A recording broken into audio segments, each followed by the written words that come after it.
We gon' run it. Hit the field, blast off. Watch them all fall. This is AFC North talk. Got me hype, it's about to be a touchdown. Got the Ravens, Steelers, Bengals, and the Browns. Are you listening? It's time to get it hype. Tune in when the season poppin'. Yeah, we going live. Hey, knock 'em out. Hey, first down, going hard. Yes, indeed. AFC North talk. Let's go. Hey, AFC North talk.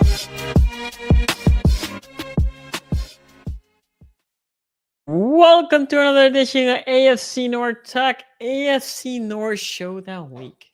We all playing each other this week. It's not week 18, because in week 18 also, maybe I play that. I had a hot take. I think I mentioned this before. I think the schedule should be the first 4 weeks, you play your division. The last 4 weeks, you play your division, right? Or 3 weeks, however it works, or 2 weeks, however it works. Meaning, there's no buys when you play a divisional opponent that nobody has a buy before you. As even playing field as you can. That's what I would like the NFL. And then in between those early and late, everybody plays each other that is not division.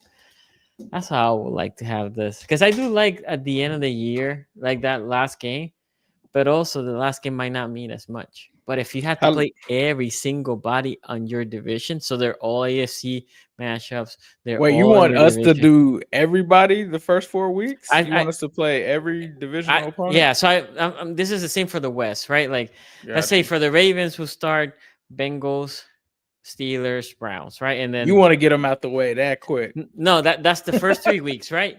And then the next time they see each other are in the last 3 weeks. Right. So in between, you don't see each other, but then there's no bye week. And that way it's always on a level playing field that when you're playing your own division. And this will be the same for everybody. That's something that I would like to see. I'm not saying that will happen. I think it was kind of dope having the last game, but as we've seen in the past, that last game might not mean as much. Yeah. Yeah. Right? You'll end up with Carson Wentz playing for the Chiefs while they rest everybody because the game doesn't matter. But if you play the last 3 in your division, then those 3 games will mean a lot. Maybe the last won't, but that means that you have to. I think this year week 18 is going to mean a lot for this division. I think other divisions, for sure. Other divisions for sure. They're going to have it wrapped up. Especially AFC West is a beast right now. But yeah. Yeah, no, I agree for our division, but I'm just saying general for every year. This is more like an every year thing. I would like to see it for every division. Anyway, poll is out there. I need to open the link. We're starting with the Browns and the Ravens, and I don't know the injury report. If somebody can pull it up for the Brownies, for the Ravens, we had Justin Hills out, Marlon Humphrey's out. I'm going by memory. Hill's out, Marlowe's out, and I saw he's back potting, taking shots at Baltimore seafood. It's crazy, bro. He said. He was talking about because picking crabs. I guess he's like, nobody likes that. I think that's what he says. The only Browns with game designations, Malik Collins is questionable. Alex Wright is out. Yeah. Okay, so for the Ravens, out is Humphrey, Hill, Jay Higgins. You guys don't know, he's a undrafted rookie that plays special teams, and Bateman's out. Is Mike Green gonna play? I see he's questionable. Limited. He hadn't practiced. He limited today. As we go to learn, limited could be I didn't practice one of the things. Just one thing. I think this is the stupidest thing. Before the whole situation, and again, I was hearing the record, Harbaugh should be fined for $1 million, personally. Not the team. Sure, the team too. I don't really care. But the fact that the NFL puts limited, if you practice the whole thing and you miss one jog with the team, or if you just did a play, like you threw it once and then you were limited, that's kind of crazy to me. But whatever, I digress. Other than that, Malachi Starr came back. Ronnie Stanley did not practice through the week. It was basically rest. Stanley's in that point that he basically needs as much rest as he can. I think Stanley is maybe a year away from retiring, is what I'm thinking. Keaton's back, and I think Keaton is going to be used a lot with Justice Hill not playing, and likely came back. And Lamar also, because people were freaking out. I think it was Wednesday when the report came out that the knee injury, little knee thing. Yeah. And then he practiced full, and there's no injury designation for this week. My guess is that he woke up and had the shits, and they're like, "Yeah, just sit this." Had the shit. My good friend JP Acosta had a tweet that went viral that said the Lamar's fatal flaw is that he has the immune system of a Victorian child. I was like, yeah, that checks out. Victorian child. That's kind of crazy. I'm excited to watch the Ravens offense against the Browns defense. As you all know, I have been very big on the Browns defense throughout. B-Flow gave Lamar and the offense a lot of problems, especially in the red zone. Like the Ravens kind of moved the ball between the 20s, but in the red zone, they got stuck. They couldn't punch it in. I want to see what happens. Defense is healthy, right, for the Cleveland Browns. I want to, because I think this sets up well for the Ravens if this defensive, because the problem with the Browns currently is the defense, in my opinion, elite, but the offense is so bad and so anemic that even if your team struggles against the defense, the other team ends up winning because the offense cannot do shit unless they produce turnover. That's the one thing the Browns haven't consistently done. We talk about the Steelers, how they we might criticize that defense not playing good, but one thing they do is produce turnovers. Well, the Browns are a great defense, but turnovers is not what they do for the most part, right? So I want to see how's this offense attacks. Last time it took them like the third quarter. Ended up being a blowout, but to the third quarter, and it was a defensive struggle at the beginning. Flacco couldn't do much against us. That was the only good defensive game that the Ravens had in the first 6 weeks.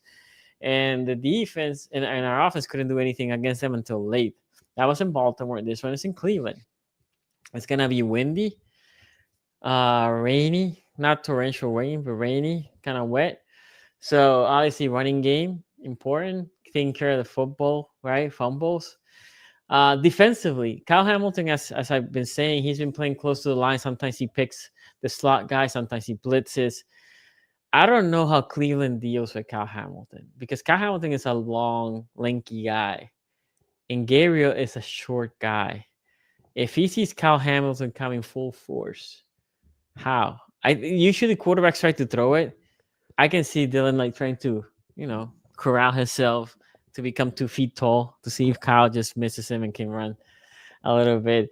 I think the advantage obviously is the Ravens, in my opinion. The Ravens need this. Ravens need every game until they somehow develop a cushion, but I don't think that will happen. So they need basically every game. This is a game that they should have. They must have. I think Lamar comes.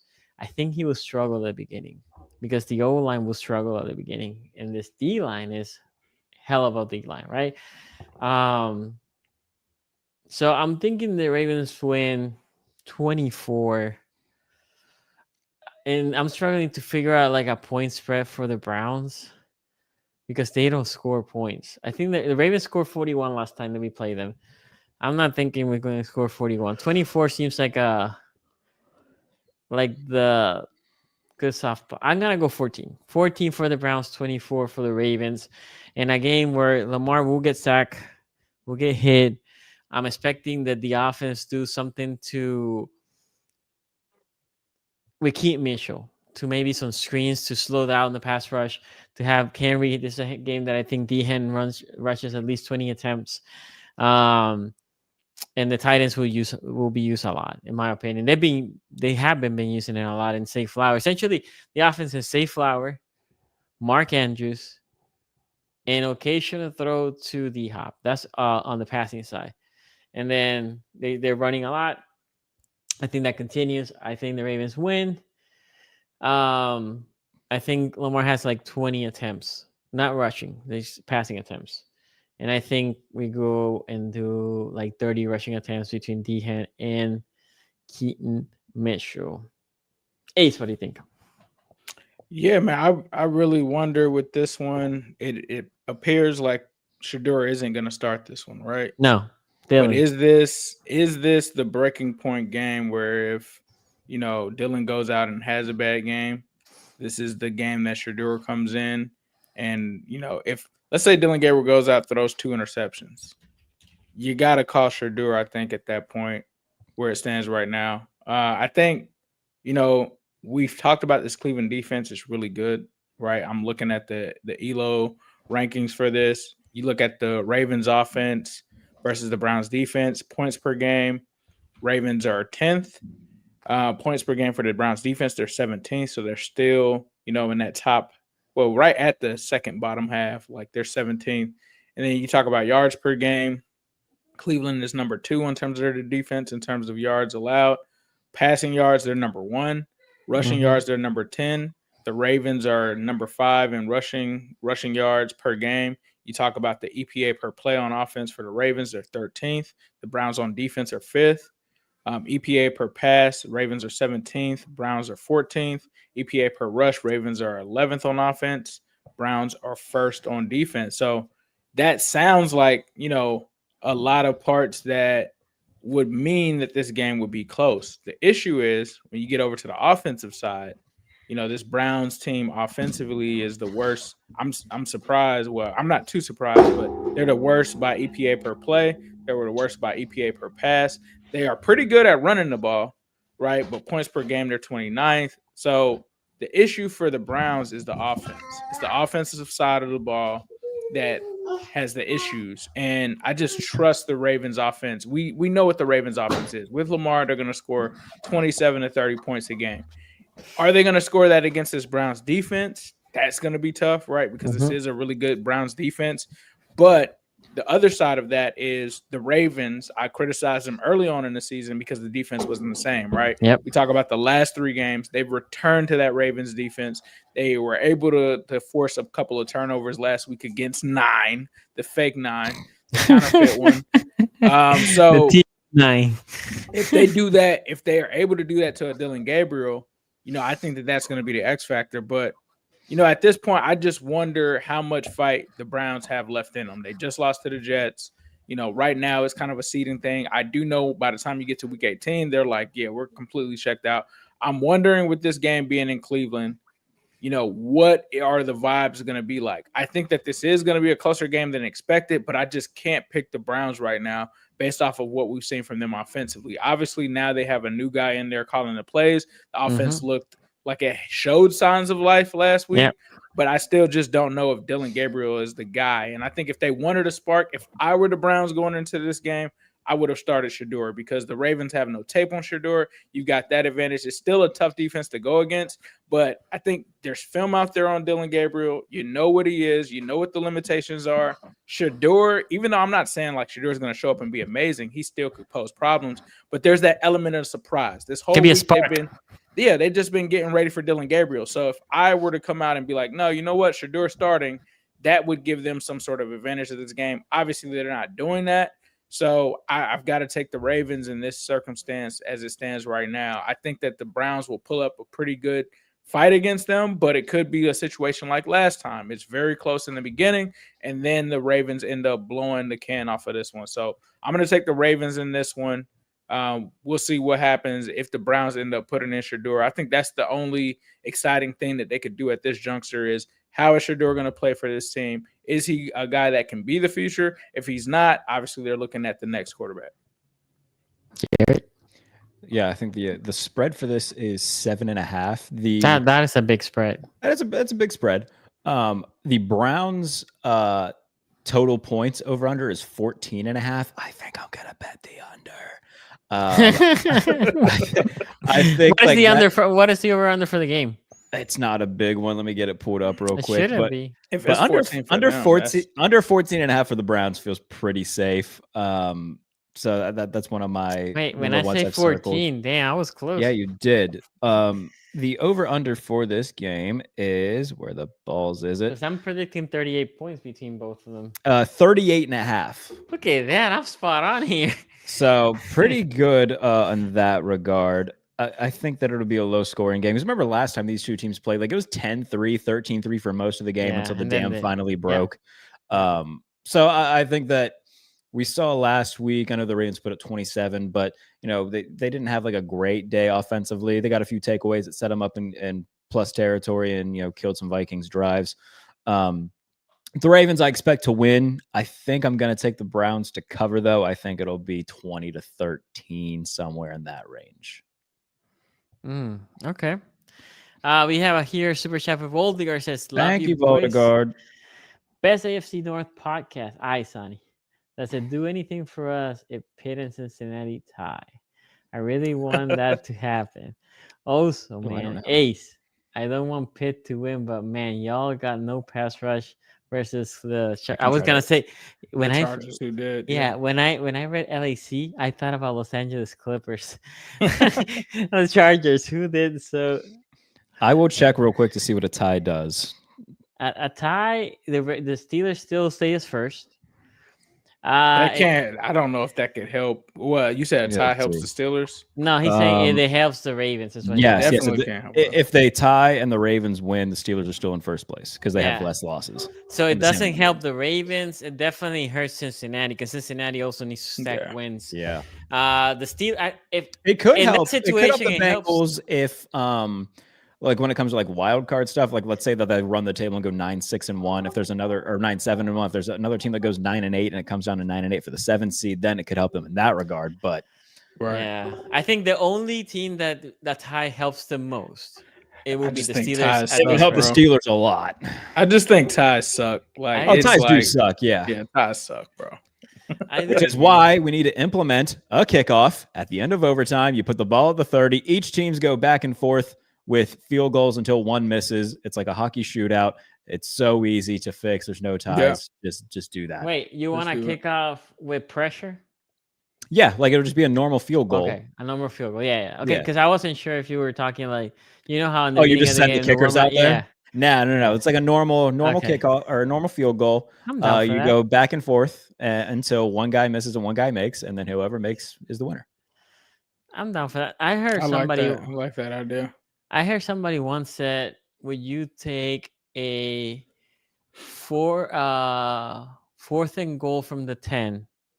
Everybody gets like one shot, right? Oh, I'd like that too. And you cannot kick. You get just one shot. Obviously, if there's a penalty, then you get more shots. Well, it would suck for the kickers because, people already shit on kickers. That would make having a great kicker even more important. Dude, no, it would. Loop. I like the kicker idea. Loop missed one kick against the Vikings, and I have a buddy of mine that's a very big fan of Tyler Loop, and I told him, he sucks, and he's like, he just missed the 55. He made everything else like he has one job, make them. What do you think, Q? Are you in on this great idea of mine? No, I know a Q things. Did I just hear you guys say we need to make the kickers more important? Jared, that's at the end of overtime. Is that what this panel of football experts has come down to? Is we need to make the kicker more important? Just at the end of overtime. No, we need to go the college football route. I'm fine with college football route. Yeah. I'm fine with the college football route. Yeah, no. Have this thing determined by the 11 players that you actually care about. They had 70 minutes to determine it, Q, and they couldn't do it.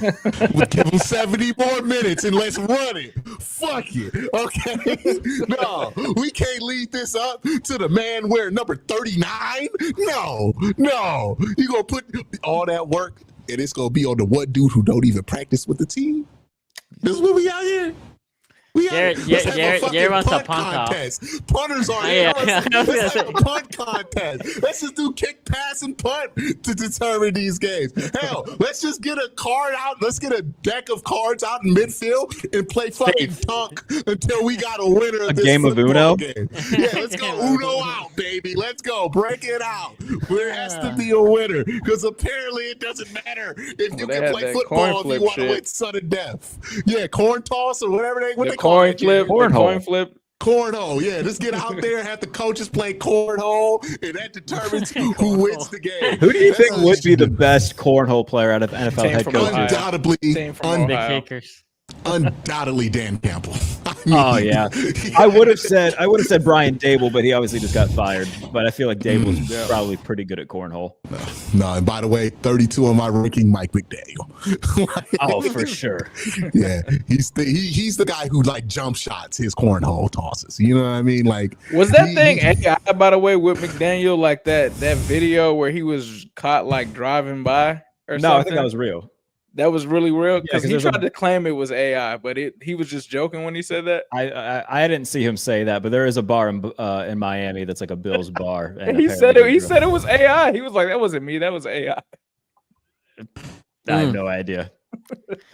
Q, we all gave our takes on the Browns Ravens. Yeah, we gotta get Q's take on the Browns Ravens. What is your take? It's gonna be an ass whooping, y'all. He's doing the reverse psychology thing. He's calling Triple B on his own team. No, I'm not. Okay, I believe this from the core of my chest. Okay, we gonna lose. We gonna lose bad. The only thing is that Marlon Humphrey is not playing that game. That does open up, like, okay, well, maybe Jerry Jeudy can get open and get it cracking a little bit. We're gonna undraft a rookie to play the slot in that game, by the way. Yeah, he's probably gonna have the best game of his career. But yeah, the Ravens really need this one. The Browns just lost to a Jets team that threw 14 passing yards to tight ends and wide receivers. Did you watch them last night too, Q? With the Jets? Yeah. I saw. They have a good first drive. Mm-hmm. They had more yards to times receivers and tight ends in that first drive than they did against the Browns last week. This is a football team that's not at a great place. I hope I'm wrong. I hope I can sit here and just talk about how I knew they were going to beat the Ravens. But I have the feeling that we're not beating the Ravens. I'm not going to call it a booty beat down, but it's going to feel like an ass whooping, right? It might only be a 14-point loss, but boy, it's going to feel hopeless the whole game. Yeah, it's going to feel like that Jets game. It's going to be the same. I was watching the Jets versus the Patriots. Be like, oh yeah, this is going to be what's going to happen on Sunday. Maybe a little hope at the beginning, and then you're going to be like, wow, that was really easy for the Patriots to score. And then the Patriots like, yeah. I mean, that was kind of like the Browns-Patriots game where the Browns scored first, and it looked like there might have been something. This is what we do. This is just a Browns game, dog. Like, this is what we do.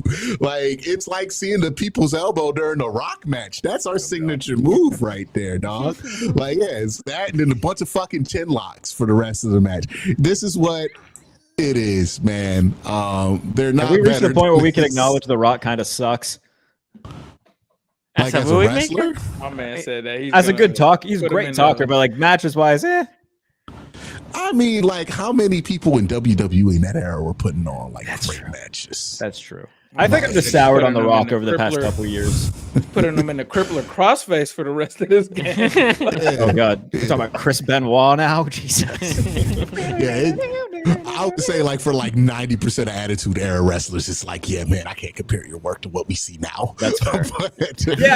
That's fair. I can't compare The Rock to like Kenny Omega. He got fucking Will Ospreay doing triple backflips, standing on his feet, and then smacking the shit out of somebody. Nobody was doing that in the 90s. You know what? I was wrong. You know what? You're right. Yeah, we was getting up for that DDT that The Rock used to do all the time, that little tornado, and then he do double tap. We're like, oh, that's cool. So it's a different era. But yeah, I just don't think this matchup is good.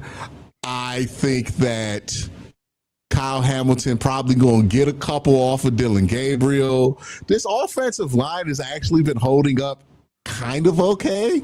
So that's going to break soon. And yeah, the defense, like, they're going to keep it close. They're going to put in a good effort. Lamar's going to be frustrated on the sideline in the second quarter. And then he'll scramble around there, and Tyson Campbell's going to get lost in coverage, and then they're going to get a big play that way. Like, and then that's going to be what breaks it open.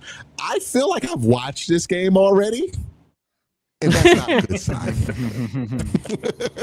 Q, I said that we win by 10, 24-14. Yeah, they cover. They definitely cover. They definitely cover by the end of this one. If the Ravens lose this one, by the way, you guys are hilarious, and I'm never taking you seriously again. Like, this is the one thing that does go against the Ravens. All the pressure's on you because, like, the Browns already stink. Everybody knows they stink. Hey, man, if you lose this game, like, no, you aren't going to take the division from Pittsburgh. You don't deserve those odds because you're just as unserious as them. But yeah, I think the Ravens are serious enough to take care of business here.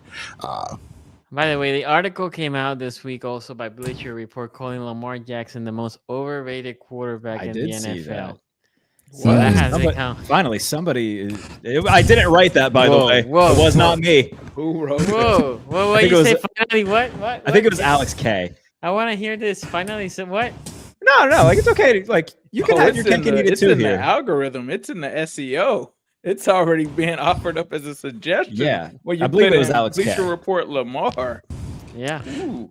That's the funny thing is like the Browns didn't even talk shit this week, and now we get the locker room. The locker Yeah. room. Yeah, that's bulletin fair. board. Yeah. It's Oh, like, and you all know, like every national person after they win by 30 is gonna post like, I'm pretty good for the most overrated quarterback in football. Yeah. Shut the fuck Bro, up. they're God they're damn it. still milking the not bad for a running back stuff. Oh, dude, Yeah. that shit got old forever Oh my ago. God. Hey. I heard it last week. It Like, was that- like oh, it was my like dude. You hear it, Q. The Browns haven't said shit, jack shit, and now Yeah. this dude, whoever this dude is, I don't even know who this dude is. Here comes. He, and says, he's basically said the same thing I've said, where it's like, yeah, he's great, but he also doesn't do anything in the playoffs, and yeah, that's a but he big... called it that doesn't make him the overall. most overrated Yeah. quarterback in the NFL. I think it's okay to say. Hey, that's a high picture. I thought that was Q's sound effect board. Like, No, Jared just turned into Stewie Like- from Family Guy. Oh, man. One playoff win in 4 years. Oh my god. No. I'm That's sure it's going hilarious. great. I'm sure it's going great. Nah, yeah. Okay. Okay. I'm sorry, I threw everybody off Push there. myself. Thank you again, Voldegaard. Well, they got this shout out list to you, is man. kind of, I don't know, bro. He's got some other guys in this list, man. Jordan Herbert's on the Love, list, which Yeah. makes, yeah, that's kind of fair. I Jordan think it's for all Love, the same Herbert, reasons. Trevor Lawrence. Herbert you know? doesn't. Dak Herbert Prescott. is Is Trevor overrated anymore? No, feel I don't like think- it I don't might think take Trevor's him overrated Trevor's anymore. mainstream Not at anymore. this point. Yeah. Yeah. But It was coming like, in, it was like, oh, this yeah. guy's better than Burrow. You guys better wait for next year. All right, I I've never remember- seen anyone say he's better than Burrow. I Well, remember coming out of 3 the years draft. ago. When we were taking Burrow, yes, they were. Yeah. Yes, they were. They Yeah. were like, Trevor No. Lawrence is coming next year. He's It was the gonna- same thing that people say about Caleb, right? Yeah, I remember a couple of years Yeah. ago when I was like, Yep. I was like, I think that Trevor Lawrence is just inconsistent. People were like, oh, what are you talking about? It's Urban Meyer. It's this and that. And I was like, yeah, I mean, there's some truth to that, but it's also like the guy's just been inconsistent throughout his whole career, even in college. But what's the super chat? Says, what's up, my man? Q. Glad you joined us. Gotta ask because I care about your mental health. At this point, what the F is this season to you? Evaluation, I actually want to know. It's about hoping for a better world. Q's just so the Cavaliers are back. Huh? He's No, back, I'm just like, I hope this is temporary. What is going on right now is bad. There's no denying that it's bad. But hopefully from the rubble, a better world can be built on top of this. Other than that, Is Jimmy Haslam the fellow with the Infinity Stones at this point? what do you I don't- mean? Who's the bad Thanos. He called Thanos? him Yeah, the is fellow with Jimmy the Haslam Infinity- Thanos right now? Then Come on. What does he Jason. collect? I'm sorry, the Infinity Stones. Is that the name? Yeah, but he's saying, Yeah. what does he collect instead What of are Infinity the Stones? Infinity Stones in Oh. this metaphor? Yeah. Oh, let's see. Draft Deshaun picks. Watson's Hopes. contract. Oh, is in there. quarterbacks. Because remember, Yeah, bad I quarterbacks. You could throw them in I there. did send No, are you saying that he's the evil aliens from Space Jam and he's collecting like talent? That's to kinda just- Like, I don't know, man. All I know is that I can see a better world over the horizon, and I just hope we make the moves that we need to get to that better. So how do you feel about the report for ESPN that the Browns, Jets, and Panthers are looking at Kyler? I understand that you're going to have to overturn every stone possible when you don't have a quarterback. I respect looking at Kyler because you don't know where your draft position is going to be. You might be out the range of these guys and you have to look at a Kyler. So, no, look at every stone possible. But if you have the number 2 or number 1 overall pick and you decide you're going to trade for Kyler Murray, I'm going to be in Berea and I'm going to catch a case. Plus, doesn't he still had an option to play Major League Baseball too? Because I remember they were talking Wouldn't that about be funny? is he gonna play baseball and all of that? Is he a football guy? It won't matter, Ace, because whatever he decides to do, I won't be able to watch it. I'll be in jail.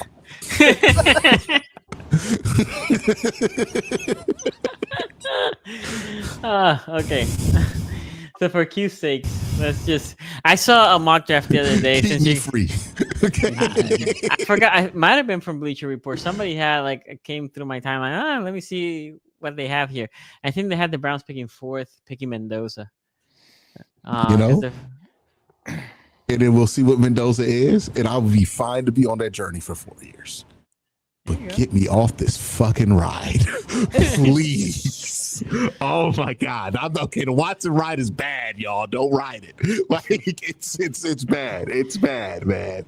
Now, before we go now to the next game, Ace this point something. Is this a game that you can see if Dylan is struggling? That you can see them switching to Shador mid game? No, not mid game. Not mid game. Why sacrifice 2? Like, what would be the point in that? Yeah, just let him take that L, dog. What are you gonna try to make it better? The only like question I have is why this game is the 425 game when Bills Bucks was right there. I know. Well, it's not the national game anymore. The national game is the West Coast game that got elevated to this. So we got Sparrow-Ditas, buddy. You know what I mean? Why we play Sparrow-Ditas on a 4:00 game, regardless? Well, because it was supposed to be us in the 4:00 game with Baltimore, but then they moved us out, and instead of moving somebody to a new time spot, they just made the West Coast game that will be on at 4:00 the Tony Romo game. That's weird. So weird. Whatever. It's probably like some kind of Fox had the fucking game. It might be that. Yeah. We'll see. Okay. Do you want to know what is the fan voting for this one? I mean, it'd be like 90-10. No, it's going to be 50-50. Ace, what do you think? There's going to be enough 70-30. people that are like, Stefanski does well at home against the division still. Ace got it. It's 69-31. That's still too high. Okay, matchup of the week. Steelers-Bengals. This is a game. Arguably, the Bengals needed more, right?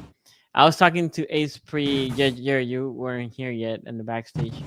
I was saying you guys needed more, but also for the Steelers to lose this game psyche-wise, you look not that long ago, the Ravens were 1-5, the Bengals were 2-3, you guys were 4-2 or 5-1, no Burrow, no Lamar playing yet, and to then fast forward 4 or 5 weeks, and if the Bengals win and the Ravens win, Steelers are tied for first with the Ravens, and the Bengals are just 1 game behind.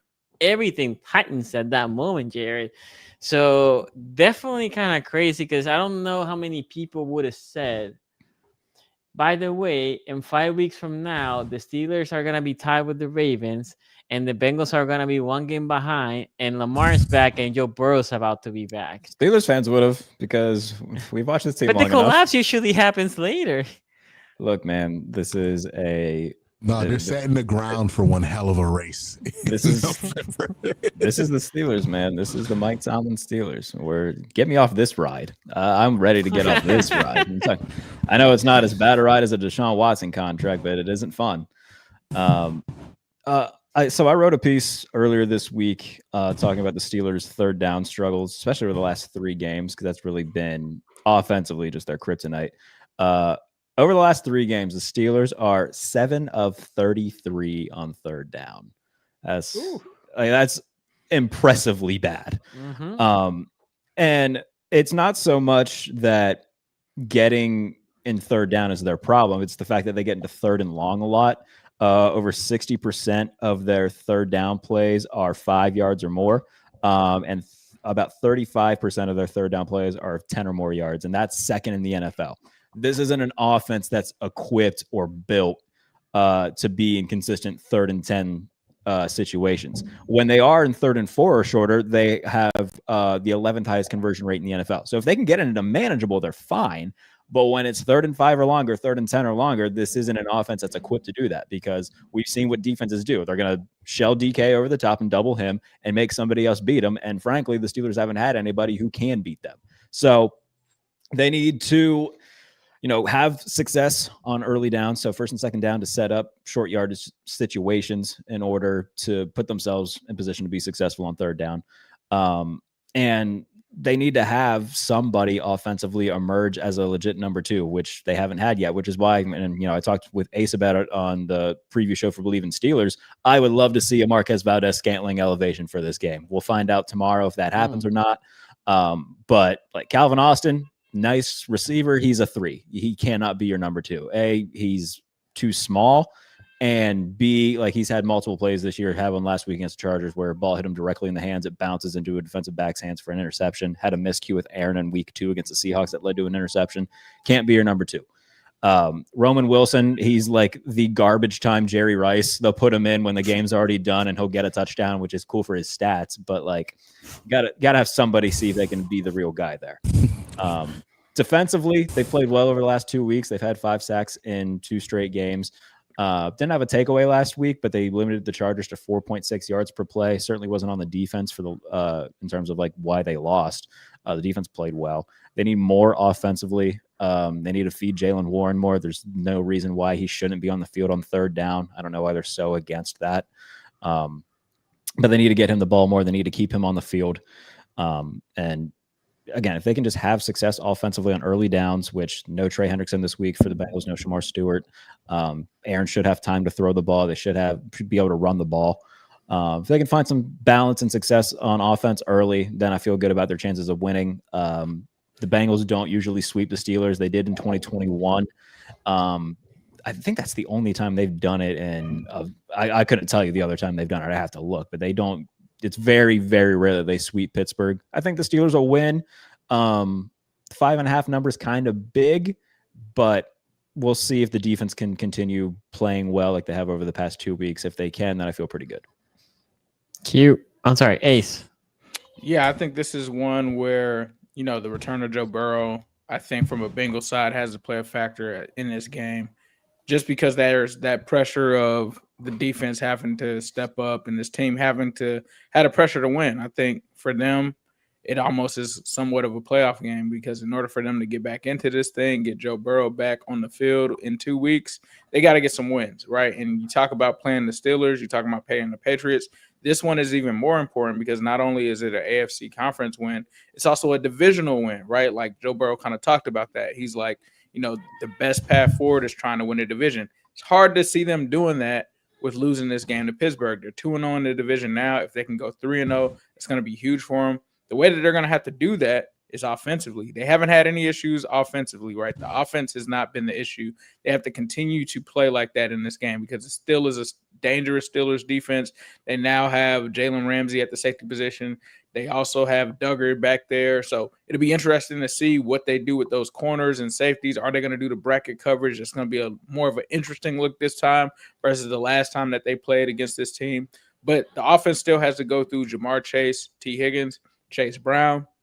We'll see if Noah Fant does anything in this one, but the offense is going to have to keep going. You're going to have Flacco. Flacco knows Tomlin. We just have to see how he's going to do against him in Pittsburgh. I don't have any worries about the offense. They do need to protect the quarterback. Offensive line has surprisingly really improved. They've been playing like, I think according to some metrics that watch all of this offensive line stuff, they've been like a top 10 line the last couple of weeks. We'll see. Part of that is Joe Flacco getting rid of the ball quickly.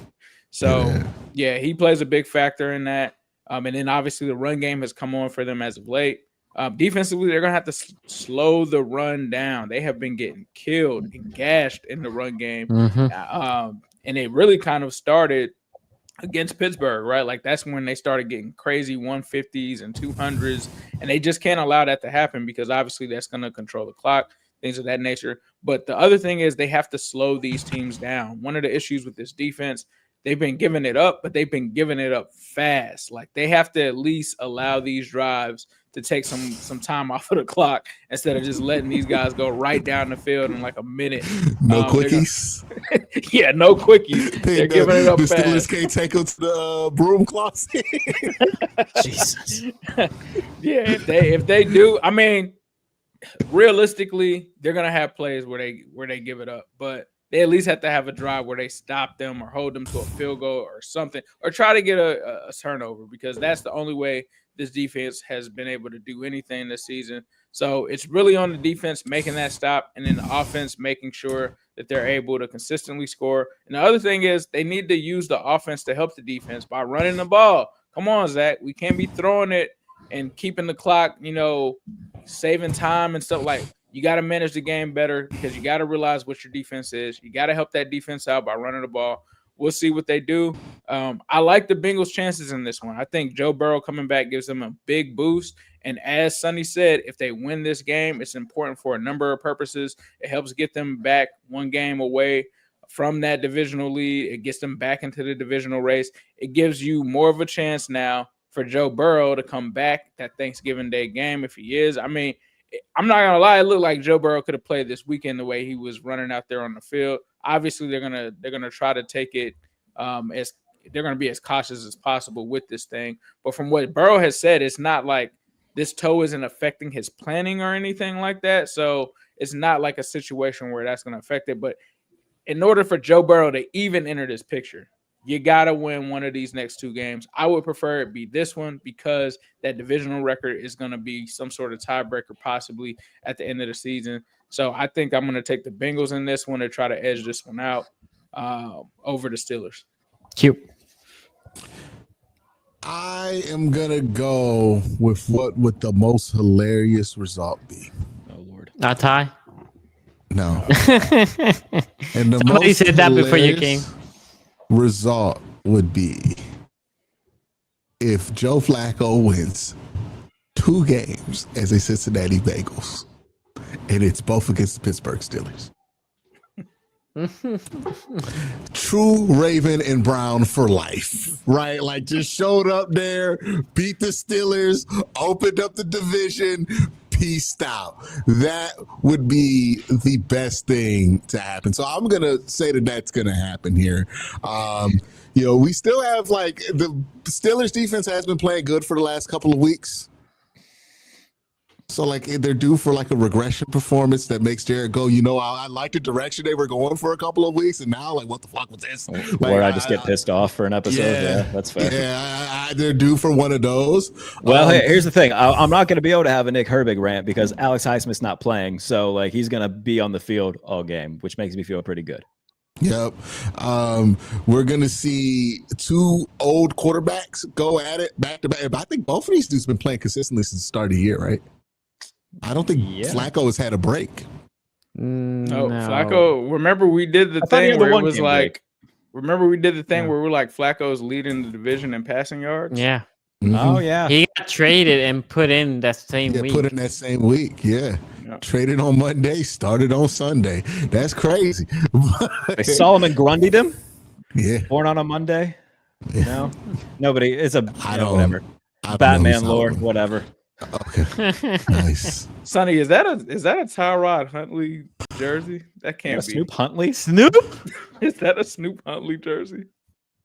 No, oh my God! No, it's Nate Wiggins. I was about to say. There's no shot that's a Snoop Huntley jersey. No, Nate. They don't sell authentic Snoop Huntley. I was gonna say that's one that you right? went on NFL Shop and customized. That was a joke. No, they don't even let you do that. They don't let you put in a jersey number with somebody who's on the active roster. Right? They tell you, if you put if you try to go and you put I knew it was Wiggins. I was just fucking with Sonny. I was like, is that hey, real question though. Like, what you gonna do with that Odafe, dog? I already threw it away. That's that Pro Bowler. That's that Pro Bowler Huntley number. Threw it away. He threw that Odafe away. Yeah, Odafe is way back. It's in the trash. You must have threw it away last year. But believe it or not, it wasn't last year. But did you buy it when he was a rookie? Yeah. Odafe? I think he had to because he hated taking it. Right after the first year.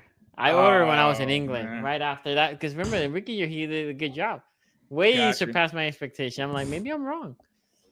I'm superstitious when it comes to that. I'm superstitious. I got the Jamar Chase one in season, but I usually never get a rookie's jersey like at the beginning of the season because I think my brother gave me a Ray Maluga one, and I was like, "Yeah, that didn't work out, bro." I don't own a jersey. You don't have a jersey? I'm not a I jersey own guy. one jersey, and it's a Cavs jersey, the blue. I have a few like throwback basketball ones, but I don't have any football ones. Yeah, I don't do football jerseys Yeah, because it's like if I want to wear a T-shirt, I'm just wear a regular T-shirt.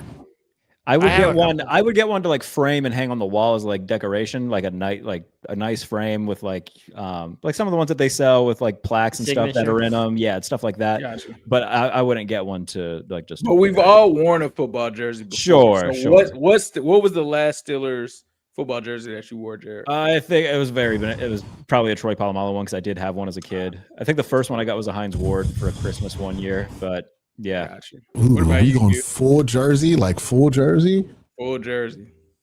Not the jersey shirt, not the jersey shirt. Not the jersey shirt. Whew. I think it might be Kellen Winslow. Oh, we can't wear that anymore. Oh yeah, you can. What did We Kellen might get did? demonetized for that. What did Kellen did? I didn't know. Go ahead, Google that, son. Yeah, find that out on your own time. Don't say his name too much, son. Yeah, go Google his name plus crime. And then delete your internet history. Slimlo got like demonetized for saying like that. My most popular video on my channel got over half. Oh my god! Okay. Yeah, my most popular video on my channel was like documenting that. It got over almost 500,000 views. It's probably over that at this point. Wow, I made $13 from it. that's That rough. thing got clapped immediately. I mean, like it was right at the beginning of my channel, so I got like a lot of my subscriber base from it. Right. But yeah, it jumped me from like 3,000 subs to like 10,000. So ultimately, it did what it's supposed to do. But yeah, it got clapped pretty immediately. That's rough. So going back to the game, this is what my take is. My big question is like, is the plan going to be the same for the Steelers and Jamar Chase? Are they gonna slant? That's what's gonna be interesting because James Pierre on Jamar Chase. No, I think he'll have him on TE. But even that, last time that was a thing. Who are you putting, Asante Samuel Jr.? JPJ. We're gonna see if Asante Samuel gets elevated or not. We'll probably find that out tomorrow. That's usually when they do their practice squad elevation announcements and whatnot. The problem with JPJ off a broken back, it'd be like, all right, man, let's see how that back working. Here's Jamar Chase. Gorty. I know what Sonny's about to my say. shit hurt, bro. Like, I'm not doing that. It's crazy. Welcome back to the NFL. Here's Jamar. Look at it. Let me get Josephus. Josephus. Let me get him. Let me get the guy who has hair. Like, don't you dare give me Jamar. Are you lost your fucking mind? Get the hardest guy to tackle in the league, and he jumps over people. That's fucking great. That's a great idea. It's not gonna backfire anyway. You want me to contort my back to try to deflect a pass that Jamar Chase can catch? Are you crazy? Or perhaps they'll save him for week 12 against DJ Moore and Roma Dunze. Maybe that's what they'll do. Roma Dunze look like food compared to Jamar? What? Oh my god! If it can't be him, who is it gonna be? Is Ramsey on the same side as JPJ? Would it be like a JPJ guarding Jamar and then Ramsey? I think that it would be JPJ with Ramsey on the same side, Duggar with James Pierre on the same side. Okay. Gotcha. I just James checked. Pierre. Let's see if it's real. Baby. Jared, then Brandon Eccles is in the slot. Go ahead, Sonny. This is good. The referee for this game is Bill Vonovich. Bill Vonovich. Yeah, that's what it says. What does he Bill look Vinovich? like? Vinovich, I don't know the Old ref's names. white guy. I know which one it is. I don't know him either. But what I was checking is how is this crew compared to other ones? They let him play a lot, fewer penalties per game. Okay, so this Joey is Porter great Jr. for won't Jim. have 9 flags. That's Yeah, good. exactly. That was Getting my elite Joey point. Porter Jr. today. Because then you can put him there. So what I was gonna say for me this game, I usually say trenches are very critical, and they are. Hey, that's kind of Every crazy single that game. like you got to look up the ref crew. Yeah, for Joey Porter Jr. The you whole need quarter to. gonna be hard. Yeah. But I think this game, believe it or not, I know, Jerry, your faith on the offense throughout the year has been very high. I still think that the Steelers offense is good, when the Steelers defense keys them out good opportunities for them to score short fields. Not that they haven't done any long field touchdowns, but that's when you see some flow of offense. So for me is, can Flacco take care of the ball, right? Is Flacco taking care of the ball in this game? Between fumbles and because he's going to get hit. He's going to get hit, but Flacco is one of those quarterbacks that he gets hit, he usually stands up, right? Like he's not a guy that that like one of the things that I've been seeing with the quarterback of the Steelers, Aaron Rodgers, is he this year, not that any quarterback likes to be hit, but he definitely is like, as soon as somebody's nearby, like he almost like flinches out. I don't know if it's that old bone guy right now, but Flacco's not like that. But if Flacco can be taking care of the ball in this game, I think the Bengals win. I actually think it's gonna be the turnover margin. If the Steelers are +2 in the turnover margin, I think they squeak the game. I think they win by like 3, 4, 7, something like that. If the Steelers, on the other hand, cannot force any turnovers, I think then we're going to have a race to the score, and I don't think the Steelers offense can compete with the Bengals offense. So I'm going to go with the Bengals. I think the Bengals win by a touchdown. But if the Steelers come here, or it's in Pittsburgh, if the Steelers produce a lot of turnovers in this game, like they win the turnover margin by 2, I think. I think the Bengals can recover by a 1 turnover margin switch. But if the Steelers are +2 in the turnover margin, I don't see how the Bengals then can recover. But if the Bengals keep it clean, I know the defense might struggle. I don't think that the Steelers often are a juggernaut to just kill them completely. But if there's turnovers, I think that offense will be opportunistic and they can win this game. If not, then if Flacco keeps it a clean game, and then the defense cannot do anything against the Bengals, then GG. I think the Bengals win. I think Nick Herbig forces some sort of turnover this week, whether it be he strip sack or he hits Flacco as he throws, which leads to a pick.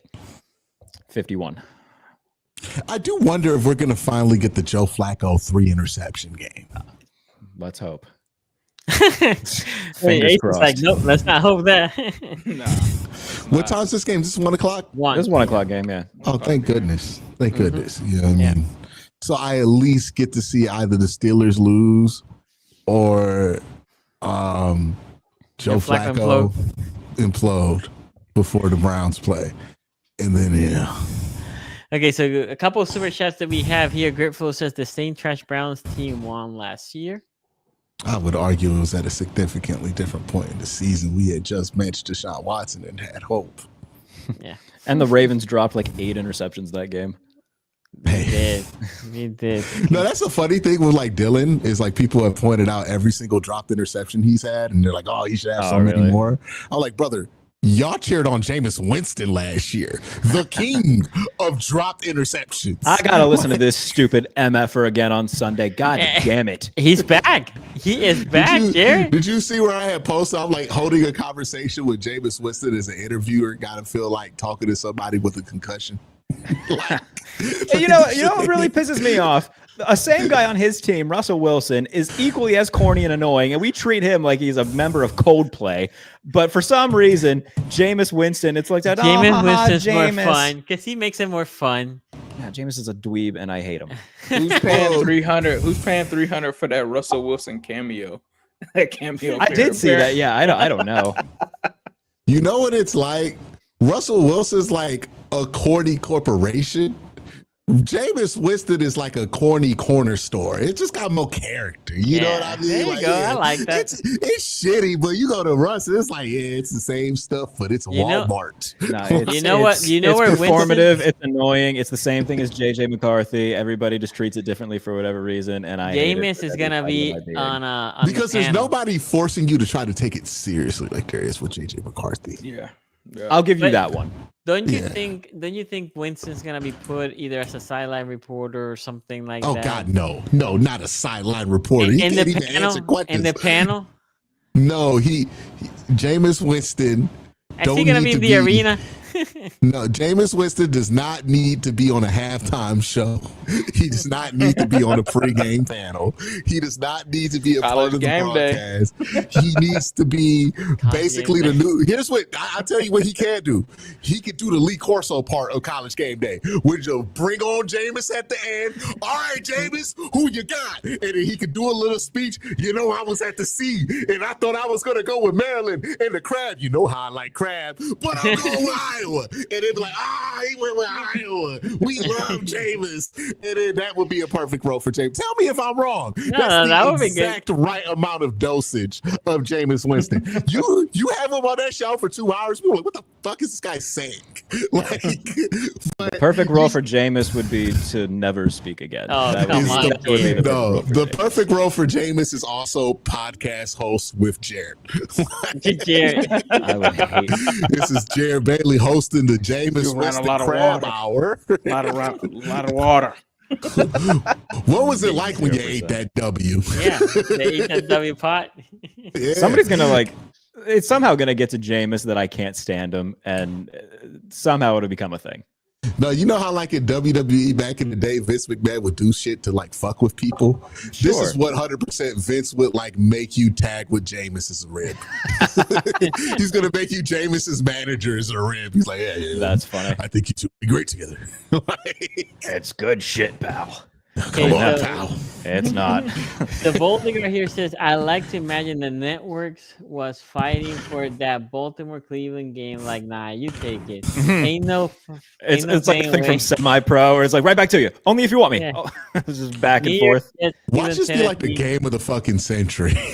No, you get no primetime game. So Tennessee, Cleveland, and Jets should not get any primetime games. The Browns don't have a primetime game this year. Our national TV game was the London one at 9. They don't have a Thursday night game?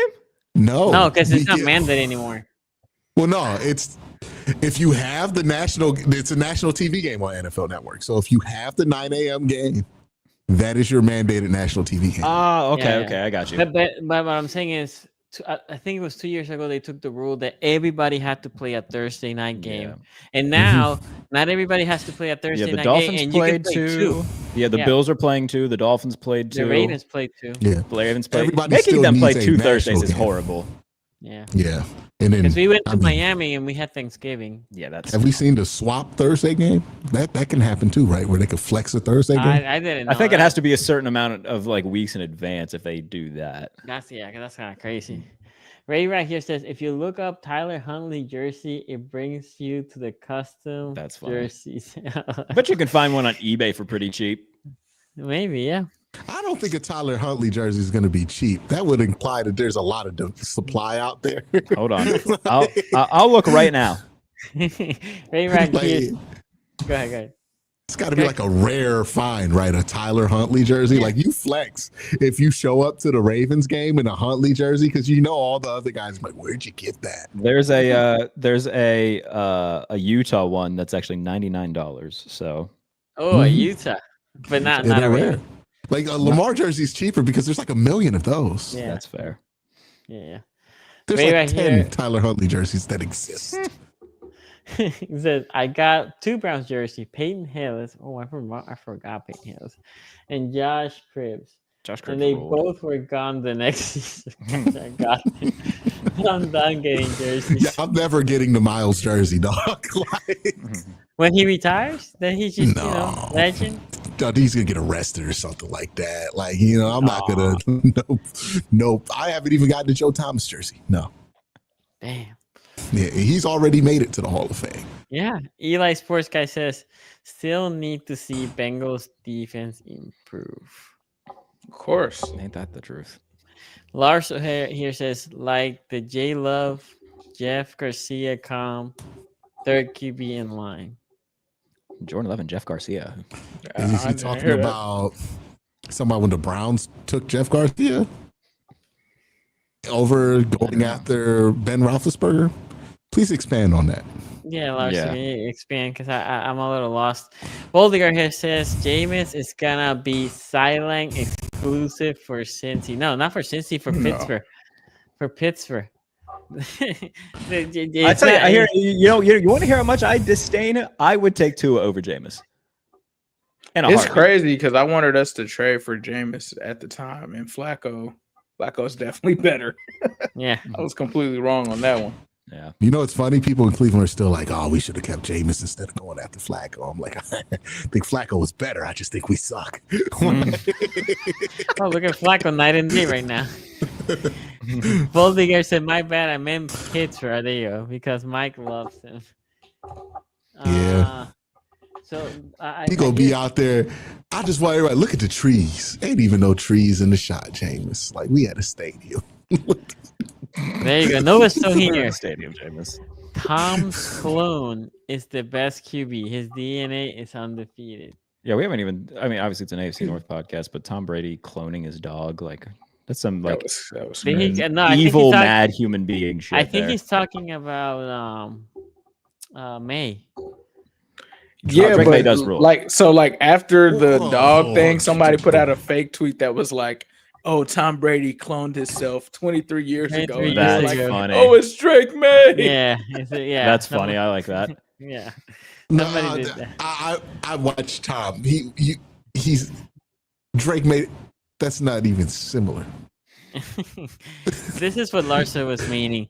He is the third QB in a great line. Montana, Young. Oh, Messi, okay. Favre, I hear Bryce, you. Love. I think Jordan Love's pretty good. I just dropped him for my fantasy. We're putting Jeff Garcia in the great category though. I don't. No, He's saying that like the they had two great quarterbacks and then Jeff Garcia, who wasn't a great quarterback. Oh, okay, yes. Nah, Jordan Love's better than Jeff Garcia. Yeah, I don't know. We'll Jordan see. Love's good. We'll see. Still Jordan too Love's better early. than Jeff Garcia, Hey. bro. Jeff Garcia was a Pro Bowler when we signed him. I mean, Jeff Garcia was good in San Francisco. Yeah. And $20 to whoever can tell me where Jeff Garcia went to college right now. 3, 2. Ooh, Montana $20. State. UC Davis. No, I believe it was San Jose State. I knew it was somewhere small. Yeah. He had no hair when he came to Cleveland. I fucking hated him. By the way, you ever want to look at like quarterback stats and realize how high the bar hated is? Jeff Garcia. Oh my God, T.O. did not like Jeff Garcia whatsoever. And we were like, let's draft. Who hated let's Jeff Garcia? That guy. T.O. Terrell Owens. Oh yeah, that he did. What was the fan vote for this game? You guys think about that one? I think It's got to be 50-50, right? Well, no, Steelers fans don't show up 60-40. Yeah, 70, Bengals 40, will win it. 30 Bengals fans, yeah. What do you think, Case? 58-42 Bengals. 63-37 Bengals. The I don't know Bengals. I don't know where the Steelers fans I got to represent, bro.